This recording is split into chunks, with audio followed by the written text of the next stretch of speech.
ఏ క్షేత్రంలో ఏ ప్రత్యేకతలు ఉన్నాయో చెప్తూ నిత్యము కూడా మనం స్నానాదుల ద్వారా శుద్ధి పొందుతాం. స్నానానికి జలాన్ని వాడతాం. ఈ జలంలో లభ్యమైన జలం వాడతాం, అంతే కదా. అయితే లభ్యమైన జలాన్నే మనం గంగాది స్మరణతో పవిత్రం చేసుకుని స్నానానికి వినియోగించాలి. ఇది విధానం. లభ్యమైన జలాల్లో కూడా ఏది శ్రేష్టమో చూసుకుంటే మంచిది. అన్నిటికంటే శ్రేష్టం భూగర్భ జలం అన్నారు మొట్టమొదట. భూగర్భ జలం అంటే మనకి భూగర్భంలోంచి వచ్చినటువంటి కూపజలము మొదలైనవి చాలా శ్రేష్టములు. అంతకంటే శ్రేష్టం ప్రస్రవణ జలము అన్నారు. ప్రస్రవణ జలము అంటే కొండల మించి పారి వచ్చేటటువంటి ఒక ధారగా పడి వచ్చేటువంటి జలము, దానికంటే శ్రేష్టం. దానికంటే శ్రేష్టము సారసీ జలము.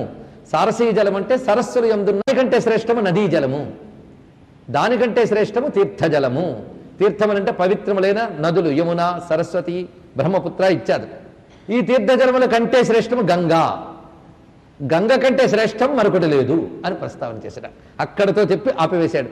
అందుకే గంగ యొక్క వైభవాన్ని, గంగా తీర్థ సేవనాన్ని చెప్పాడు. ప్రతి వ్యక్తి కూడా గంగా తీరవాసంకై ప్రయత్నించాలట. గంగా తీరవాసం, అందున గంగా స్నానం కనీసం ఏడాదికోసారైనా విధిగా పెట్టుకుని వెళ్ళి కొంతకాలం గంగా తీరంలో వసించి సాధన చేసుకుంటే గంగా జలానికి తత్వజ్ఞానాన్ని ఇచ్చే శక్తి ఉందిట.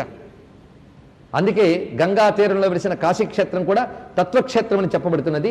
ఈ గంగ ఎక్కడైనా సరే పవిత్రం, కానీ ప్రధానంగా కొన్ని చోట్ల మరింతగా దాని యొక్క వైశిష్ట్యం ఉంటుందని చెప్తున్నారు.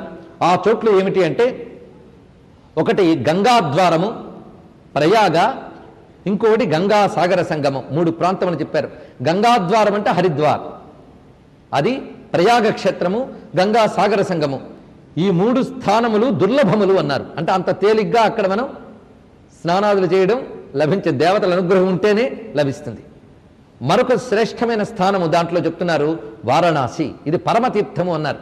ఇక్కడ తీర్థానికి ఎంత ప్రాధాన్యం ఉన్నదో క్షేత్రానికి అంత ప్రాధాన్యం ఇచ్చారు.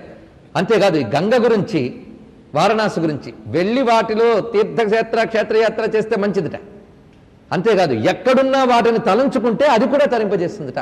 స్మరణ మాత్రం చేతనే తరింపజేస్తుంది. కనుక ఈరోజు మనందరం కూడా వారణాసి స్మరణ వల్ల, గంగా స్మరణ వల్ల ధన్యులమయ్యామని విష్ణువు యొక్క వాక్కు వల్ల మనం తెలుసుకోవాలి.